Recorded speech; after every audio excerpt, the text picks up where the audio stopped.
Up next, we have Dr. Subhash Chandra, who is the Assistant Professor in Department of General Medicine, AMRITA Institute of Medical Sciences, Kochi. He is the young, dynamic, energetic, and skilled physician without whom the CME would not have been possible. Welcome, Subhash, sir. Good evening. Today we're going to talk about the presentation Tachyarrhythmia Mystery VT versus SVT. So in the introduction, in this discussion we will be covering the following headings. What is a wide complex tachyarrhythmia? What is aberrancy in the conduction of supraventricular impulses? Then we will be covering what are some of the common features of a ventricular tachycardia. We will go through some algorithms which help in the differentiation of ventricular tachycardia versus an SVT with aberrancy like Brugada algorithm. We will be going through some of the guidelines of the European Society of Cardiology and the American Cardiology Society, and lastly some ECG examples. So what is a wide complex tachyarrhythmia? A wide complex tachyarrhythmia refers to a tachycardia where the QRS duration is more than 120 milliseconds, and it could be due to several reasons. The most common is ventricular tachycardia, which accounts for almost 80% of the wide complex tachyarrhythmias. The next most common cause is supraventricular tachyarrhythmias with aberrancy, which accounts for almost 15% of the cases. And by aberrancy we mean when the supraventricular tachyarrhythmia is conducted either through a pre-existing right bundle branch block or a left bundle branch block, or when there is a bundle branch block induced by the increased rate of conduction.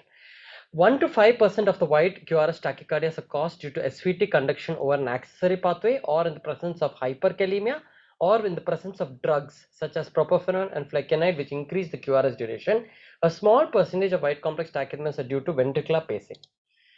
Now, what is aberrancy? Aberrancy occurs when a supraventricular impulse encounters refractoriness in a part of the conduction system, and it is usually due to a change in the length of the cardiac cycle. So why is it important? It is important because it is common during paroxysmal tachyarrhythmias, and usually they are misdiagnosed as ventricular tachycardia and treated as such. What are the circumstances which produce aberrancy? Now we must understand that the characteristics of the refractory period differ for different parts of the conduction system. For example, the His-Purkinje system has an all or none response in comparison to the AV node, which has a variable response, where once an impulse comes to the AV node, some part of the AV node may still conduct other impulses, some parts may be refractory to conduction. And one important point we should remember is that the refractory period is actually proportional to the length of the preceding cardiac cycle. Now here in this diagram we can look at some of the circumstances which produce aberrancy.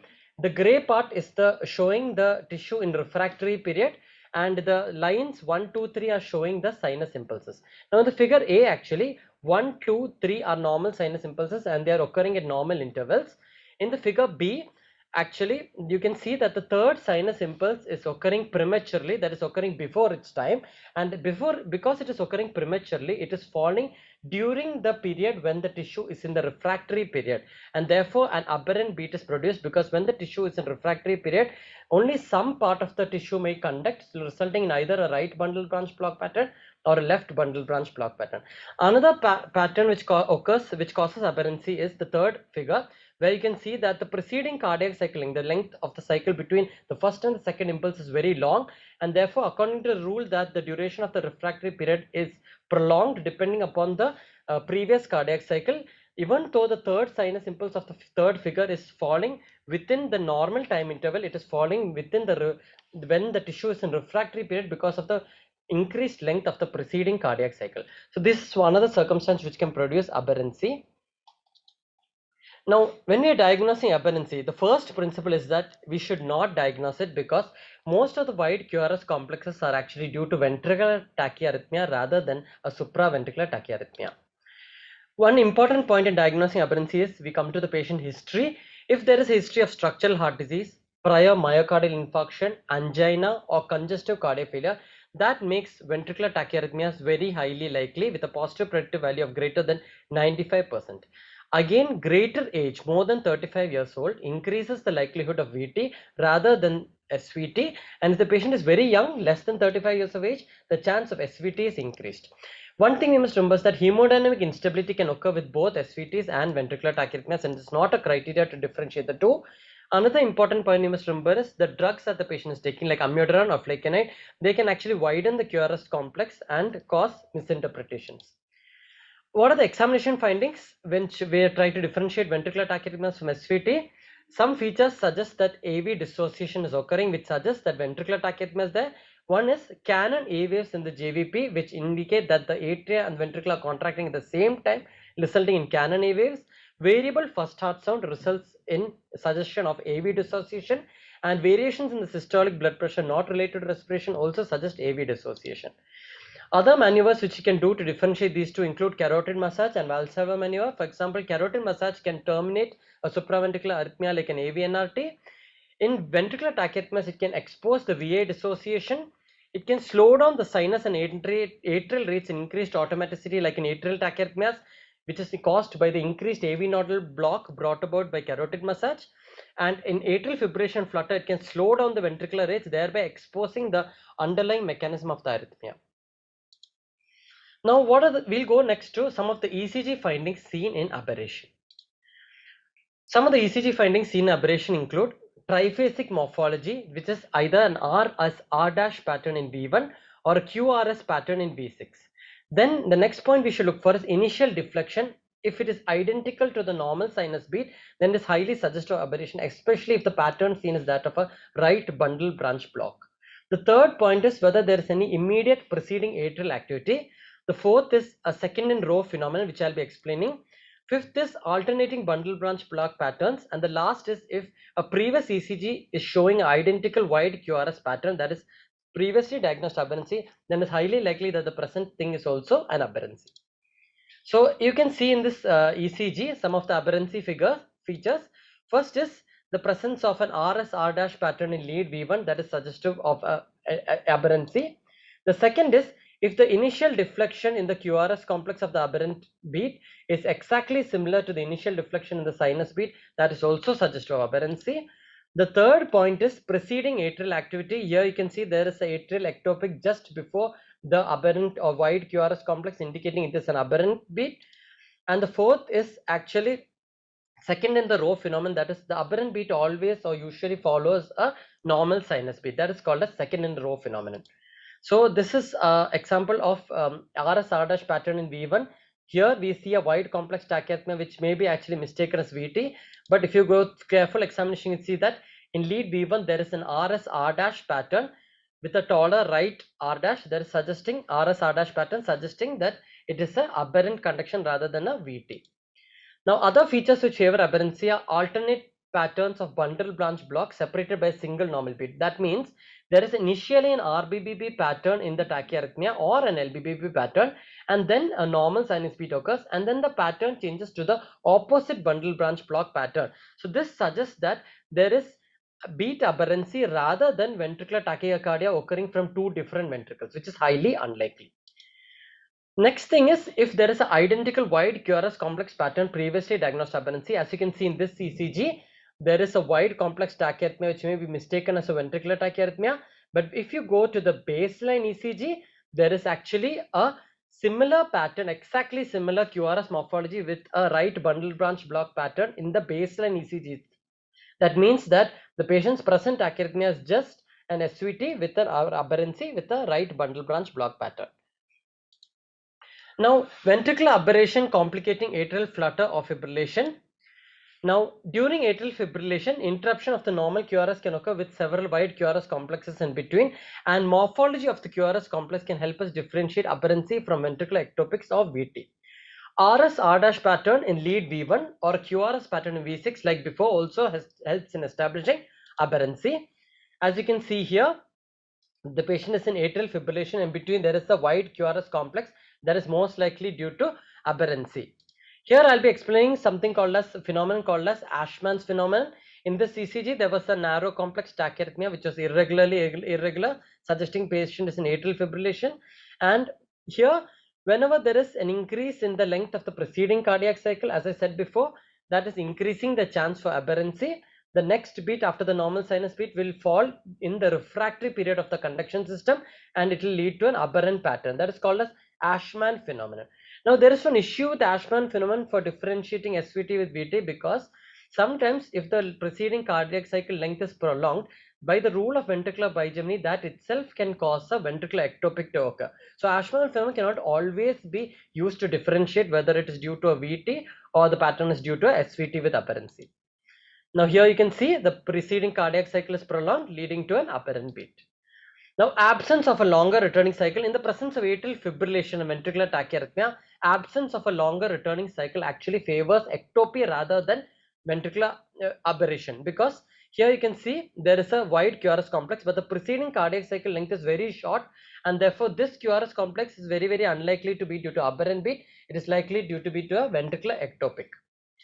Now next is a fixed or constant coupling. Here you can see there is a always fixed interval between the flutter waves and the onset of the aberrant QRS complex. So whenever you get a pattern like this where there is a fixed interval between the flutter wave and the onset of the QRS complex, fixed coupling it's called, that is suggestive of aberration.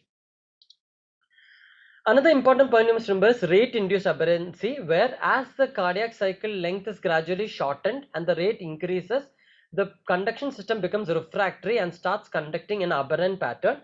And here in this ECG you can see as the cycle length is coming down, there is an increase in the aberrant pattern, and finally it leads to a right bundle branch block sort of conduction. Now the next one you can see similarly, as the rate is going up, the cycle length is shortening and the normal sinus impulses are conducted with the left bundle branch block pattern. The rate at which this bundle branch block pattern develops is called as the critical rate. Okay. Now we'll come to ventricular tachycardia. Ventricular tachycardia is actually defined as a tachycardia with 3 or more consecutive beats originating in the ventricles. We are going to use the scan and zoom approach, which is actually adopted from the Marriott's 12th edition for differentiation of ventricular tachyarrhythmias. So the step 1 is scanning the ECG for P waves. Second is looking for RS morphologies, and the third is scanning for RBBB or LBBB patterns. Now first step, look for the P waves, and when we are looking for the P waves, the first thing we look for is there anything to suggest atrioventricular dissociation? Okay. Now one problem with looking for P waves is in ventricular tachyarrhythmias, the QRS complex and T waves are occurring with such high frequency that it is very difficult to detect P waves in the QRS and T complexes. Okay. Now sometimes if you look at lead V1 or any isoelectric lead where the QRS morphology is almost flat, you may see some P waves, and if it is there, you can look for AV dissociation, whether the atrial and ventricular waves are independent of each other. Now if they are independent of each other and the ventricular rate is more than the atrial rate, that is suggestive of aberrancy. Now here there's a ECG showing AV dissociation. Here you can see there are individual P waves. In the other leads, the P waves are not to be seen at all, but in lead 2, you can make out that some of the T waves and QRS complexes are actually morphed because of the superimposed P wave. And here you can see it is suggestive of AV dissociation because there is no relation between the P wave and the QRS complex. It is occurring without any relation to each other. This is a close-up. Again, you can see this is the normal QRS complex. Here the P wave is distorted the QRS complex. It has distorted the T wave. So it is occurring without any relation to the QRS complex, suggesting that this is a VT, ventricular tachycardia. Next thing we look for when we look for P waves is intermittent irregularity. There might be an intermittent narrowing of the QRS complex from the wide QRS arrhythmia because of breakthrough conduction of the impulse from the atria to the ventricles. That results in 2 sorts of beats called as fusion beats and capture beats. First, we look at what is a fusion beat. That is, it occurs when the atrial impulse occurs at the same time as the QRS complex coming from the ventricular tachycardia. So the complex that we get is actually a fusion of the normal sinus complex and the wide QRS complex from the ventricular tachycardia. So you get a fusion beat. The next beat is actually a capture beat, where the normal sinus impulse occurs just before the QRS complex from the VT can come out, thereby resulting in a sinus beat or capture beat, which can be seen here. So if you see a fusion beat or a capture beat in a wide complex tachyarrhythmia, that is very suggestive of a ventricular tachyarrhythmia rather than aberrancy. Now, after we look at the P waves, the next step is looking at the RS morphology in precordial leads. Precordial leads means V1 to V6 precordial leads. First step we look for is if there is no RS waves. Suppose there are no RS waves at all in any of the precordial leads, that is strongly suggestive of ventricular tachyarrhythmia. When you look at the precordial leads, it will show only monophasic R waves or small q followed by large R waves or QS waves only. So this is an ECG where you can see a wide complex tachyarrhythmia. If you scan the precordial leads, there are only QS waves up till V4 and monophasic R waves in V5, V6, suggesting that there is no RS pattern in the V1 to V6, suggesting it is a ventricular tachyarrhythmia. Second step is, suppose you see an RS morphology in any of the precordial leads, then what we should do is we measure the RS interval from the onset of the QRS complex to the deepest point of the S wave called as the nadir of the S wave. If that duration is more than 100 milliseconds, that implies it is a ventricular tachyarrhythmia. Here you can see this diagram. Onset of the QRS complex to the nadir of the S waves, it is more than 100 milliseconds, then it is suggestive of a ventricular tachyarrhythmia. Third step is we look at specific leads for specific QRS morphology. Suppose the wide QRS tachyarrhythmia showing a right bundle branch block type of pattern, we go to lead V1 initially and look at what sort of wave is seen. Suppose the QRS complex is a smooth monophasic R wave, or if it is a notched R wave with the R wave more or taller or greater in height than the R dash wave, which is called as the taller left rabbit here, or a small Q wave followed by a large R wave, all these patterns in lead V1 suggest that it is a ventricular tachyarrhythmia rather than an aberrancy. In lead V6 with an RBBB pattern, if you get a significant QS morphology with the RBBB pattern in V6, then that also suggests that the arrhythmia is likely to be a ventricular tachyarrhythmia. Now going to, suppose you see a left bundle branch block pattern with a wide complex tachyarrhythmia. Again, go to lead V1 and V2 and look at, is there a broad R wave? Is the duration of the R wave more than one small square, that is 40 milliseconds? Or in the downslope of the S wave, is there a notch? Or from the onset of the QRS complex to the nadir of the S wave, is the duration more than 60 milliseconds? All these things suggest that the present tachyarrhythmia is a ventricular tachyarrhythmia.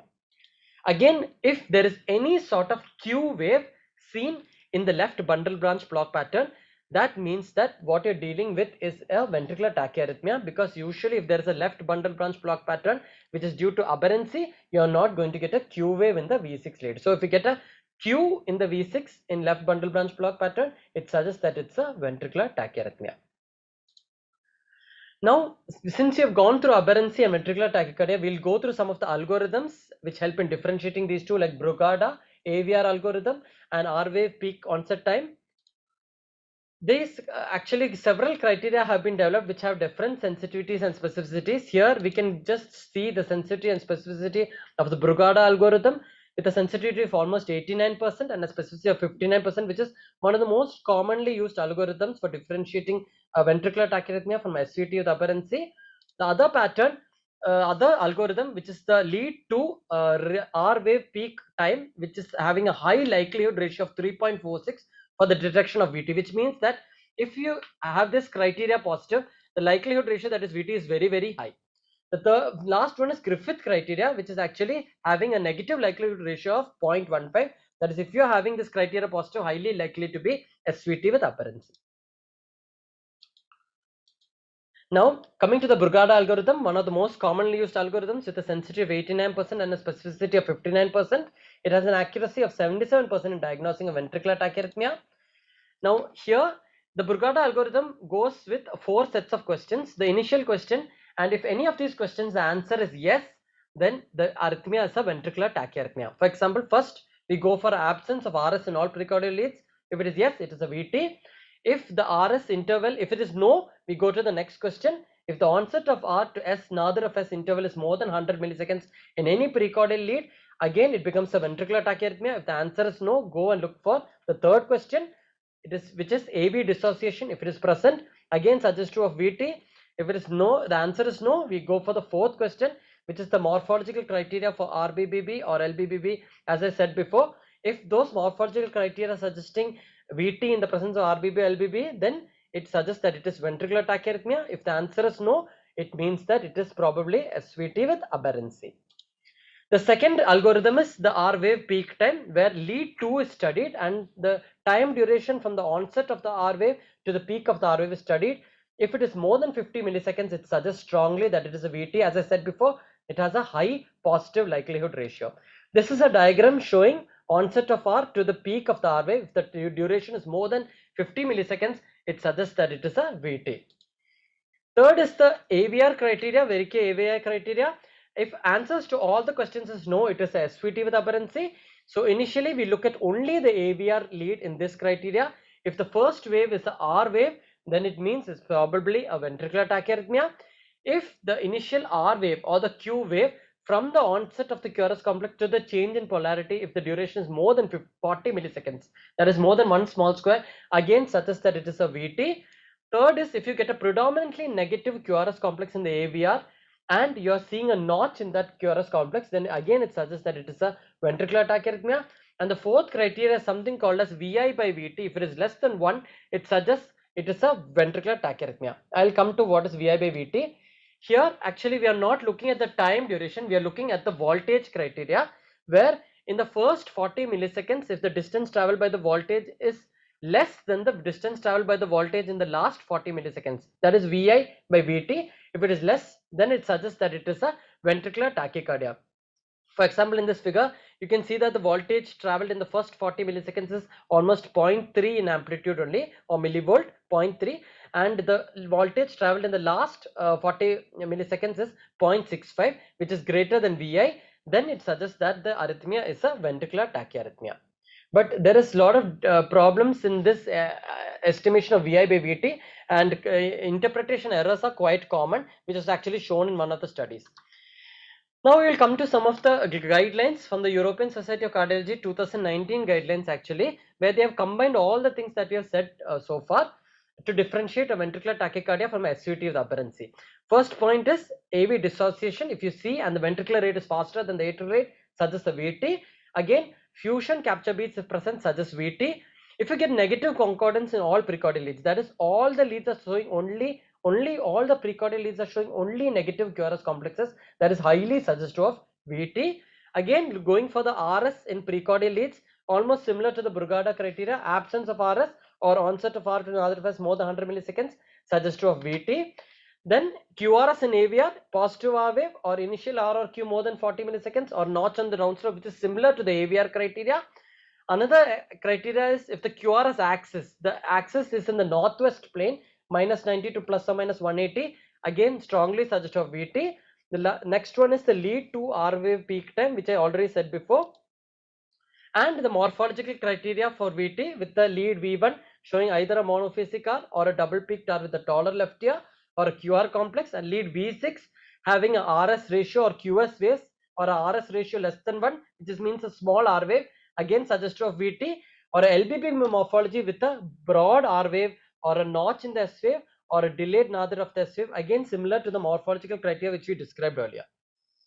Now this is the ACC algorithm for differentiation of ventricular tachycardia with the SVT with aberrancy, that suggests that initially look at the white QRS complex tachyarrhythmia. If it is irregular, completely irregular, that means actually it suggests that it is atrial fibrillation or a flutter with a variable conduction along with a bundle branch block or an accessory pathway antidromic conduction for the atrial fibrillation. If it is regular, we look for whether the patient is having a history of MI, structural heart disease. If they are having these histories, VT is still likely. If the QRS complex in the sinus rhythm of the patient's ECG is showing a aberrancy like a bundle branch block pattern, then the rhythm is highly likely to be SVT with aberrancy. Next thing we do is, if it is regular and there's none of these things are present, check for 1:1 AV relation. If there is no 1:1 AV relation, look at the which one is greater. Ventricular rate is more, it is VT. The atrial rate is more than the ventricular rate, it suggests the atrial tachycardia flutter with a variable conduction block. And if the AV relation is maintained in the 1:1 relation, look at the QRS morphology. Typical right bundle branch block or left bundle branch block patterns suggest that it is a SVT. If it is not a typical RBBB pattern or LBBB pattern, look at whether the precordial leads are all similar concordance, again suggests VT. If there is no RS wave, again suggests VT, and onset of R to another FS more than 100 suggests VT, like I said before. And the morphological criteria for VT in RBBB LBBB pattern is present, like I described before, then suggests that it is a ventricular tachyarrhythmia. Now we will go through some of the sample ECGs.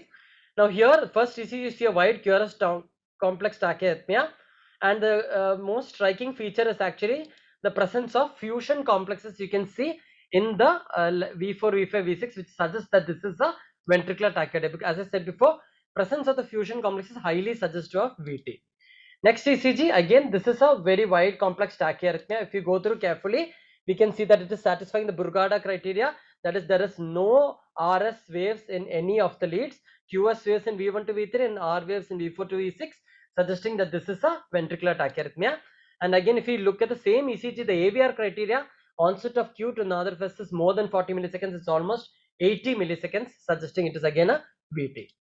Third ECG, this is actually ECG showing, if you go by the Brugada criteria, there is actually RS waves are seen in V2, and onset of R to another of S is actually less than 100 milliseconds, and actually there is no features of AV dissociation in any of the leads. And even if we look at the morphological criteria, you can see an LBBB type of pattern, and with the QS waves in V1 and the monophasic R in V6. So this is suggestive of supraventricular tachyarrhythmia with aberrancy, that is SVT with LBBB. So this was actually AVNRT with LBBB. The patient's baseline itself had a left bundle branch block pattern. The next, again, if you look at the same criteria, another ECG, or actually there is no RS waves in any of the, there is RS wave in V5, and the onset of R to the another phase is less than 100 milliseconds, and there is no features of AV dissociation in any of the leads. Again, this is suggestive of SVT with aberrancy. Then again, this next ECG showing wide QRS complex tachyarrhythmia, RS waves are seen in lead V3, onset of R to another phase is less than 100 milliseconds, no AV dissociation features, and actually if you look at the morphology criteria, it is fitting a LBBB pattern. So this is suggestive of SVT with aberrancy. So my last message is, suppose we are looking at the ECGs and we are not able to differentiate between VT versus SVT, it is always better to treat as ventricular tachyarrhythmia. If the patient is hemodynamic unstable, whatever the rhythm, it is always best to go for cardioversion, because that is the treatment if the patient is hemodynamic unstable, whatever the rhythm is. So these are my references. Thank you. Thank you for that wonderful talk. It is a very complex topic and you made it look very easy. A few questions. How do you differentiate SVT in WPW from VT? Yeah, thank you, Kiran. Actually, that's one of the areas that I couldn't cover in the talk because I thought it would get really complicated. If it's very difficult actually to differentiate ventricular tachycardia from SVT with a WPW syndrome. If you're lucky to have a baseline ECG, where the baseline ECG is showing delta waves and WPW pattern in the short PR interval, then it may suggest that the present wide complex tachyarrhythmia is a SVT with a WPW syndrome. But if you don't have the baseline ECG, then it becomes very difficult. Then we might have to go for atrial pacing and such mechanisms to find out what is the pattern, whether it's actually VT or SVT with WPW syndrome. Okay. Tachyarrhythmias have always been a very what do you call horror for residents and first years when they go. So what to do when you're confused with the rhythm? When you initially go to a patient, the sisters call and give you this ECG with things going here and there. What to do when you're confused with the rhythm? Yeah, that's what actually it's like what I said in the last take-home message.